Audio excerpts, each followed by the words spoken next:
Thank you very much, आप हमारे साथ ही हैं। डॉक्टर साहब, आपने बड़ी ये जो आखिरी बात की है कि पाकिस्तान में एक नई जो है वो तहरीक आज़ादी की जरूरत है, तो क्या ये जो पॉलिटिकल सिचुएशन इस टाइम है, ये जो पीडीएम एक तहरीक चला रही है जिसमें वो कहते हैं कि इमरान खान साहब को वो समझते हैं कि जब तक इनकी हुकूमत खत्म नहीं होगी तब तक चीजें ठीक नहीं हो सकती, तो क्या हमें इस सियासी तहरीक से बढ़कर कोई एक और बड़ी तहरीक की जरूरत है कि पूरी की पूरी सोसाइटी को ट्रांसफॉर्म किया जाए?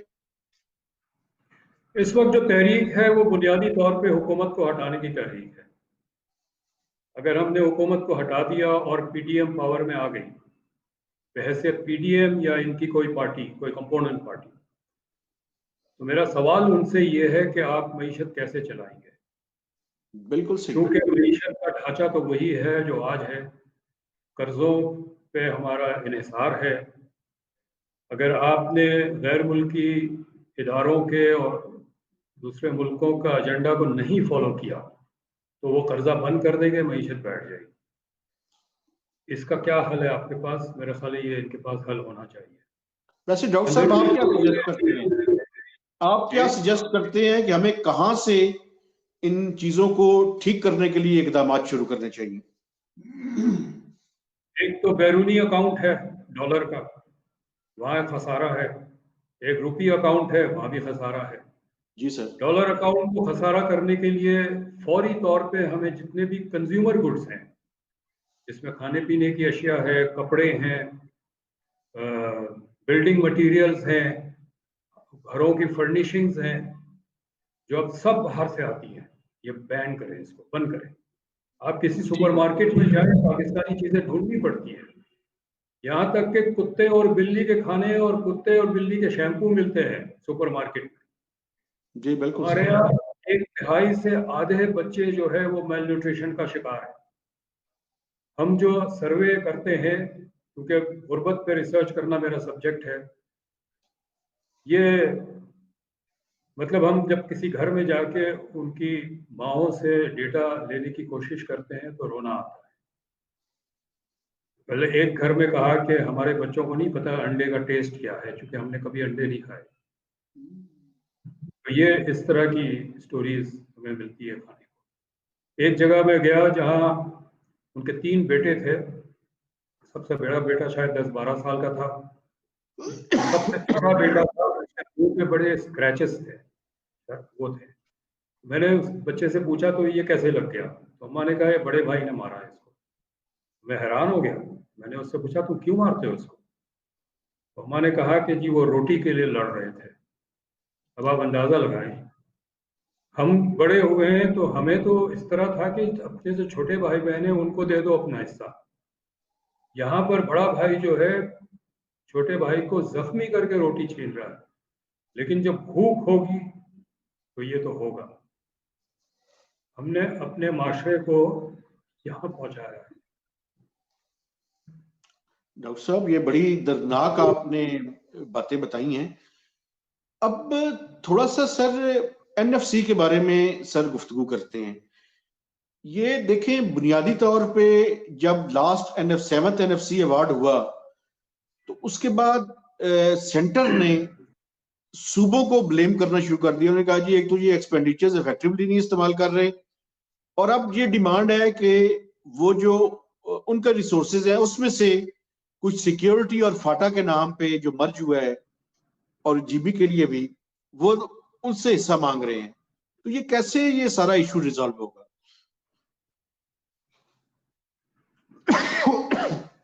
जी, दो इसमें हिस्से हैं आपके सवाल में। एक ये है कि वफाक के पास पैसे कम है चूंकि सूबों को बहुत ज़्यादा दे दिया। कि जिस वक्त एनएफसी की निगोशिएशंस चल रही थी उसी वक्त कॉन्स्टिट्यूशन कमेटी भी मिल रही थी रजा रब्बानी के सरबराही में। कॉन्स्टिट्यूशन कमेटी के मेंबर थे हाजी अदील साहब, सेनेटर थे खैबर पख्तूनख्वा से, एएनपी से। जी वो एनएफसी के भी मेंबर थे, एनएफसी के भी मेंबर थे खैबर पख्तूनख्वा की तरफ से। तो हमें उनके जरिए पता चलता था कि वहां पर क्या हो रहा है। और वो कॉन्स्टिट्यूशन कमेटी में बताते थे कि एनएफसी में क्या हो रहा है। तो हमें पता था कि कंकरेंट लिस्ट अबॉलिश हो रही है, फैसला हो चुका है। तो कंकरेंट लिस्ट में 47 आइटम्स थे, जिसमें से 7 के करीब आइटम्स जो है वो फेडरल लिस्ट पार्ट 2 में चले गए, 40 जो है वो अबॉलिश होने थे। तो ये हमें अंदाजा था, हुकूमत को भी था उस वक्त, के कॉन्करेंट लिस्ट की अबॉलिशन से वो मिनिस्ट्रीज भी अबॉलिश हो जाएगी और डिविजन्स भी अबॉलिश हो जाएंगे, तो वफाक के अखराजात कम हो जाएंगे। और चूंकि ये तमाम फंक्शन सूबों को आ जाएंगे तो सूबे के अखराजात बढ़ेंगे, तो उनको ज्यादा पैसों की जरूरत है। ये बुनियाद थी प्रोविंशियल रेशियोज को तब्दील करने की। लेकिन हुआ ये कि वफाक की मिनिस्ट्रियां तो नहीं अबॉलिश की। तो ये कसूर तो वफाक का है, वफाक सूबों को ब्लेम ना करें कि सूबों की वजह से वफाक का बहरान है। ये जो एनएफसी का ड्राफ्ट है ऑर्डर, उसमें ये भी है कि वफाक जो है टैक्स जीडीपी रेशियो 15% पे ले जाएगी, हर साल 1% बढ़ाना था। उनकी नाकामी है, तो उनकी नाकामी का बोझ सूबों पे वो ना डालें, सूबों का नहीं। दूसरा आपका सवाल ये कि ये पैसे सही इस्तेमाल नहीं करते। सही है। उसका मेरा एक सवाल ये कि सूबों के पैसे सूबे से गटर में डाल दे, सूबों का मसला है, वफाक क्यों शोर मचा रहा है? लेकिन बात यह है कि सूबों ने बहुत अच्छी तरह से इस पैसों को इस्तेमाल किया है। पहली बात यह है कि जीएसटी सर्विसेज जो वफाक से सूबों को ट्रांसफर हुए, सूबों ने एक पहले ही साल से इजाफा करना शुरू किया जो एफबीआर इतने सालों से नहीं कर सकता था। यानी सिंध को जो इतना हिस्सा मिला है, तो आखिरी एफबीआर से जीएसटी सर्विसेज का 2010-11 में वो 15 अरब था। एक साल के बाद सिंध ने 25 अरब कलेक्ट किया। पंजाब का भी ऐसे ही रिकॉर्ड है, बलूचिस्तान का भी ऐसे ही रिकॉर्ड है। चंद 100 मिलियन से 2 अरब रुपए का उन्होंने कलेक्शन कर ली। तो सूबों ने तो ज्यादा बेहतर परफॉर्म किया। एफबीआर के कहते हैं 26,000 से 33,000 एम्प्लॉइज हैं, सिंध रेवेन्यू बोर्ड के सिर्फ 300 एम्प्लॉइज हैं, और कारकर्दगी दोनों की देख लें आप। सिंध ने वो पैसे इस्तेमाल किए, सिंध का हाईवे नेटवर्क बहुत अच्छा हो गया। आप सिंध की किसी हाईवे पे चले जाएं, आप अगर ट्रैफिक ज्यादा नहीं है तो 100 किलोमीटर से ऊपर आप स्पीड पे गाड़ी चला सकते हैं, गाड़ी उछलेगी नहीं। थर का इलाका मैंने देखा है जी, वहां पे रोड्स बहुत अच्छे बने हुए हैं जी, तो अच्छे रोड्स हैं। जो बेसिक हेल्थ यूनिट है, जो सबसे लोएस्ट यूनिट है हेल्थ सिस्टम का, यानी एक एक कमरे का डिस्पेंसरी होती है गांव में। सिंध के किसी बेसिक हेल्थ यूनिट में आप चले जाएं, कहीं भी कोई भी चला जाए, वहां आपको एक तो साफ सुथरा माहौल मिलेगा, डॉक्टर मिलेगा जो उनका टाइम है उसका, और दवाइयाँ होगी और एक्सपायर्ड नहीं होगी। ये मैं चैलेंज करता हूँ किसी को, इस वक्त भी चले जाए। तो ये कई चीजें हुई है, ऐसा नहीं है कि, लेकिन एक कंस्ट्रेंट जो सूबों का ये था कि 60 साल तक सूबों के पास कोई फंक्शन नहीं था डेवलपमेंट का। जो उनका प्लानिंग एंड डेवलपमेंट डिपार्टमेंट एक किस्म का पोस्ट ऑफिस होता था, वफाक को इंफॉर्मेशन दे देता था, वफाक की तरफ से पीसी बनाती थी, अप्रूव कर देते थे, वफाक इम्प्लीमेंट करता था। आप एक्सपेक्ट ना करें कि जो काम 60 साल में नहीं किया सूबों ने, वो 10 साल में करने की कैपेसिटी बन जाए। कैपेसिटी आस्ते आस्ते, ठीक, और वो बना रहे हैं। अच्छा सर, ये जो अब एनएफसी जहां पे खड़ा है, आप समझते हैं कि ये हुकूमत कुछ संजीदा है? क्योंकि ये तो मीटिंग ही नहीं बुला रहे। ये मीटिंग नहीं बुलाने का सिलसिला पिछली हुकूमत के दौर से शुरू हुआ है। जो 9th एनएफसी थी, जिसका मैं मेंबर था बलूचिस्तान की तरफ से, उसकी 2 मीटिंग्स हुई। इसाक डार चेयर कर रहे थे, वैसे फाइनेंस मिनिस्टर, और दूसरी मीटिंग में उन्होंने जबानी तौर पे एक रिक्वेस्ट, एक चीज डाली एजेंडा पे, फॉर्मल एजेंडा पे नहीं था, वर्बली उन्होंने एजेंडा पे ऐड किया। तो ये है कि जो डिविजिबल पूल है, यानी जो जो जो पूल है टैक्सेस का, जिससे डिस्ट्रीब्यूशन होती है वफाक और सूबों में और सूबों के दरमियान, वो 7th एनएफसी ने तय किया था 42.5% वफाक का और 57.5% सूबों का। तो उन्होंने प्रपोज किया कि डिविजिबल पूल में से 7% 7% पहले वफाक को दे दें, और वो जो बचेगा उसमें से फिर ये 42.5 और 57.5 को शेयर करें। तो इस पे सुहेल तो नहीं मानना था, लेकिन मैं बलूचिस्तान को रिप्रेजेंट करता था, जो सबसे छोटा सूबा है आबादी के हवाले से, और सबसे कमज़ोर सूबा है और सबसे गरीब सूबा है। वो हम इससे पहले कि कुछ कहते भरपूर मुखालफत पंजाब ने की। लेकिन सर सुना है उस मीटिंग में उन्होंने ये भी कहा था कि ये पिंडी का पैगाम है। नहीं, कहा नहीं था उन्होंने, ये गलत है। अच्छा, लेकिन अंदाजा हमें सबको था कि ये कहाँ से आ रहा है, लेकिन कहा नहीं था। ठीक है सर। लेकिन वो क्योंकि पंजाब ने इतनी ज़बरदस्त मुखालफत की, और उस वक्त PMLN की हुकूमत वफाक में भी थी और पंजाब में भी थे, जी जी, तो इसहाक डार साहब जरा हैरान हो गए कि अब उनकी ही हुकूमत मुखालफत कर रही है तो क्या करें। उन्होंने मीटिंग अजोर्न कर दी कि जी वो मेरी एक और मीटिंग है, मैंने जाना है, या बाद में बात करेंगे। उसके बाद दोबारा मीटिंग नहीं हुई और आज तक नहीं। सही है सर। तो अब आपकी क्या तवक्को है सर? ये जो है, आपने, मुझे याद है आपने कुछ प्रपोजल्स भी दी थी NFC का, जो ये लिंगरिंग स्टेलमेट है इसको ओवरकम करने के लिए। वो हमारे नाज़रीन के साथ जरा शेयर कीजिएगा कि वो क्या है।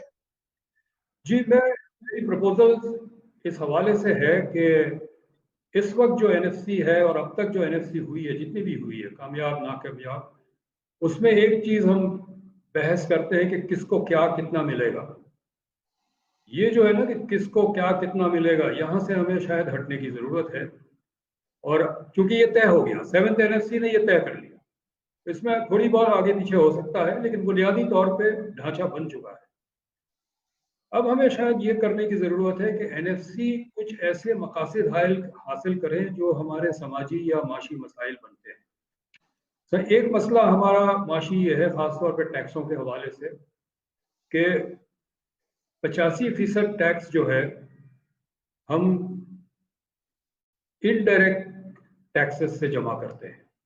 इनडायरेक्ट का मतलब ये है कि इसका बोझ आवाम पे पड़ता है, और जो गरीब से गरीब शख्स उस अशिया को खरीदता है वो भी टैक्स देता है। यानी जो शख्स बस में 30 रुपए दे के उसकी छत पे लटक के जाता है, वो भी टैक्स देता है पेट्रोल का, क्योंकि पेट्रोल पे टैक्स है। ये इनडायरेक्ट टैक्स है। सही। डायरेक्ट टैक्स जो अमीरों से बराह रास्त लिया जाता है, इसका सिर्फ 15% है। हुकूमत तवज्जो नहीं देती है इस टैक्स का जो बेस बढ़ाने में, चूंकि वो अमीर लोगों पे हाथ नहीं डाल सकते हैं, वो शोर मचाते हैं, और जो गरीब तबका होता है उस पर फिर मजीद बोझ बन जाता है टैक्सों का। GST जो है वो 12.5% से शुरू हुआ था, 17% पे पहुंच गया। जी सर।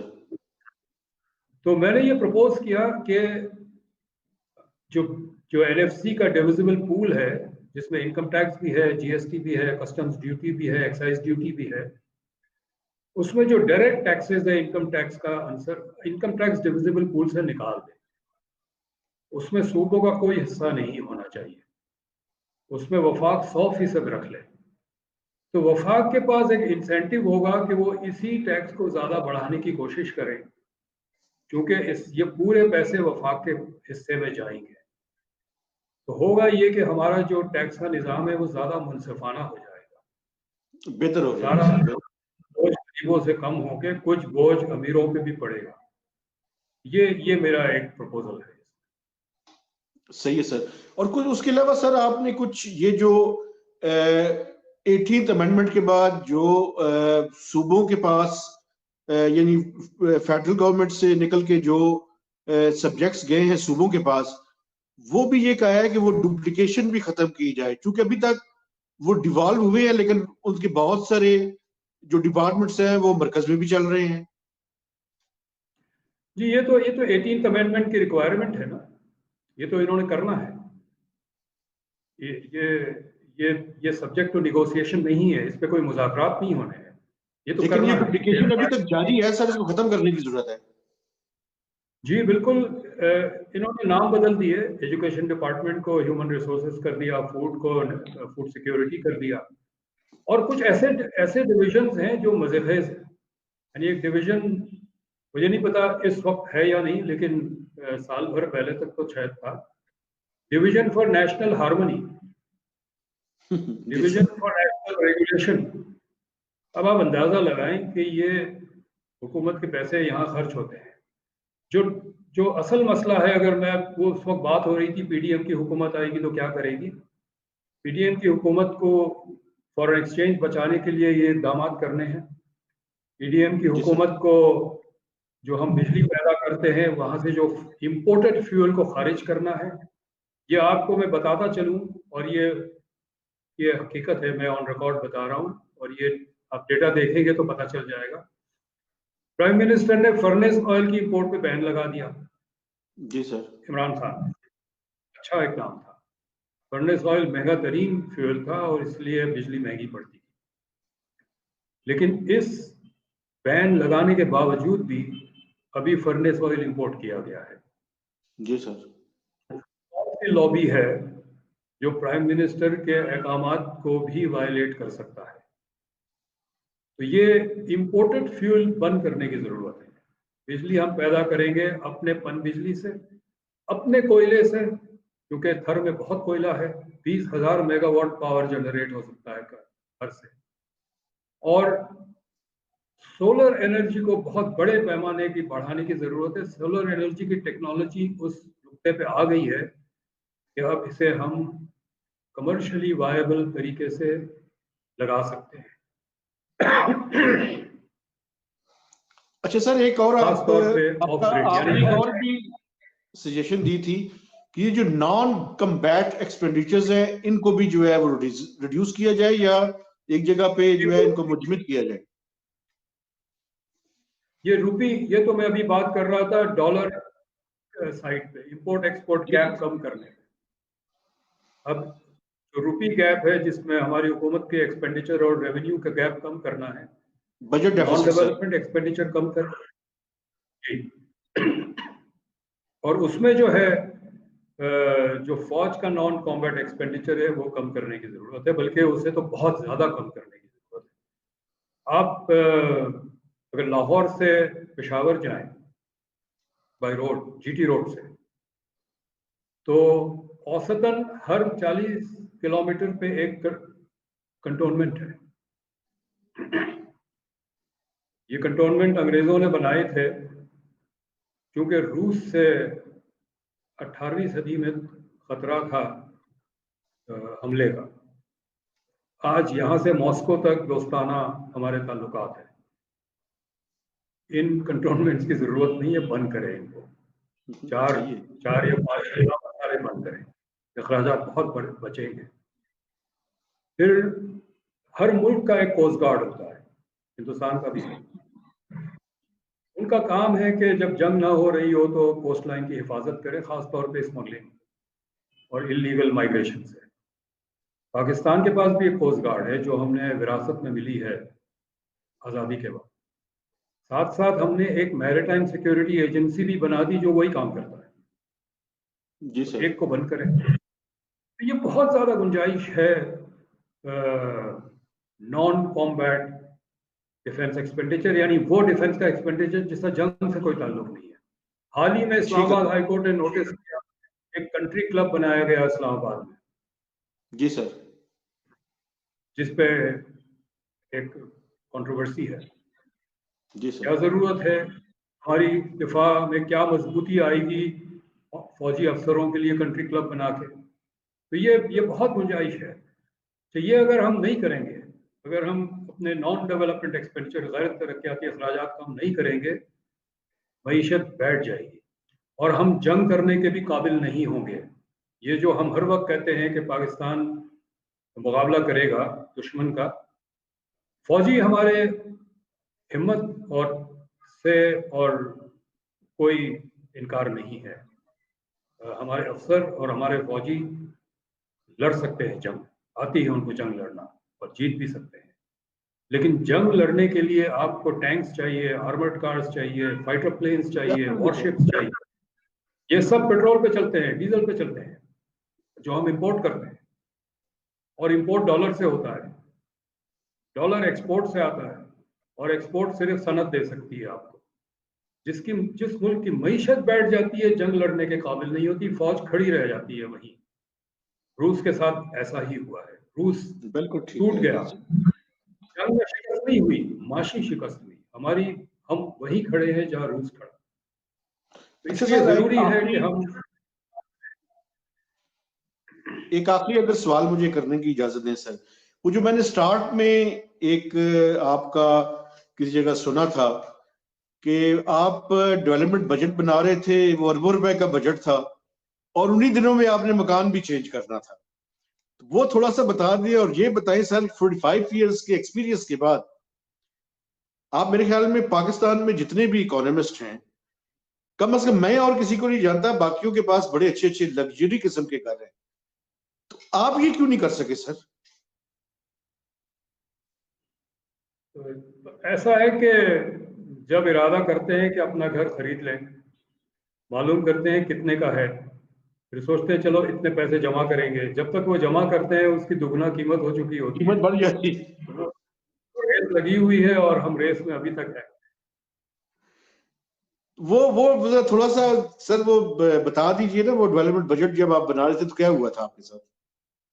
जी, वो जिस किराए के घर में मैं रहता था, वो मालिक मकान के जो वालिद थे उनको हार्ट अटैक हुआ था। वो भी किसी फ्लैट में रहते थे, वहाँ लिफ्ट नहीं थी। जहाँ मैं रहता था वहाँ लिफ्ट था। तो उन्होंने आके मुझे कहा कि जी अब ये मेरे वालिद साहब के लिए लिफ्ट वाला घर चाहिए, तो आप ये खाली कर दें, हम यहाँ मूव करना चाहते हैं। तो मैंने जाहिर है घर खाली कर दिया, बदल दिया। वो बजट का दौर था, तो फिर किसी और के जिम्मे मैंने लगा दिया कि वो खाली करे, क्योंकि मैं तो वक्त नहीं निकाल सकता था अपने घर को। उसका नुकसान ये हुआ कि मेरे 2 डब्बे किताबों के गायब हो गए। तो वो किताबें मेरी बड़ी कीमती थी, मेरा सरमाया सिर्फ किताबें हैं। तो मुझे अफसोस उसका यही है, बाकी कोई चीज़ नहीं गई, 2 किताबों के डब्बे गायब हो गए किसी वजह से। अच्छा सर, एक तो आखिरी ये सवाल, कोई रिकमेंडेड मेरे 2-3 बुक्स सर अगर कोई बता सकें, जो मुझ जैसे जर्नलिस्ट को और जो स्टूडेंट्स हैं उनको जरूर पढ़नी चाहिए?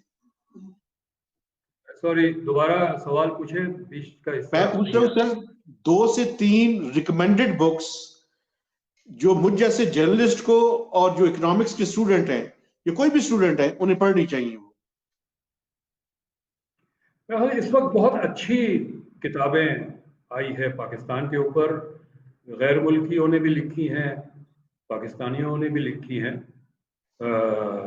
पिछले 10-15 साल में जो किताबें पाकिस्तान पे आई है वो ज़रूर पढ़ें। अंग्रेज़ी में भी आई है, उर्दू में भी आई है। कुछ किताबें अच्छी नहीं हैं, मतलब कुछ सियासतदानों ने किताब लिखी है, नाम मैं नहीं लूँगा, लेकिन उन्होंने सिर्फ अपने आप को सुरखरू करने के लिए किताब लिखी है।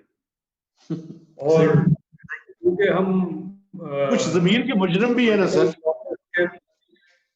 पॉलिटिकल प्रोसेस में बहुत करीब रहे हैं, तो कुछ वाकयात तो हमें पता है। तो उन किताबों में बिल्कुल गलत तरीके से पेश किया गया है, फैक्चुअली इनकरेक्ट है, लेकिन अपने आप को आरसा करने के लिए उन्होंने लिखा है। तो जब आप किताब पढ़ते हैं तो ये भी हमारे जहन में होना चाहिए कि हर चीज़ जो हम पढ़ते हैं सही नहीं है, उसका ज़रा मुताला करें कि ये सही है या नहीं है। सवाल पूछना ज़रूरी है।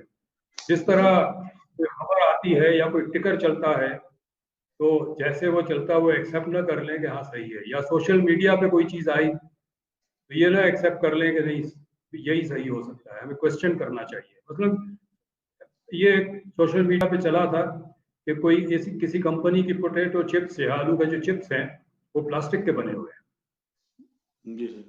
तो हमारे हमारे जानने वाले कुछ हैं, उन्होंने वो चिप्स खाने छोड़ दिए। तो हमने कहा कि आप अंदाजा लगाएं, प्लास्टिक ज्यादा महंगा है आलू से।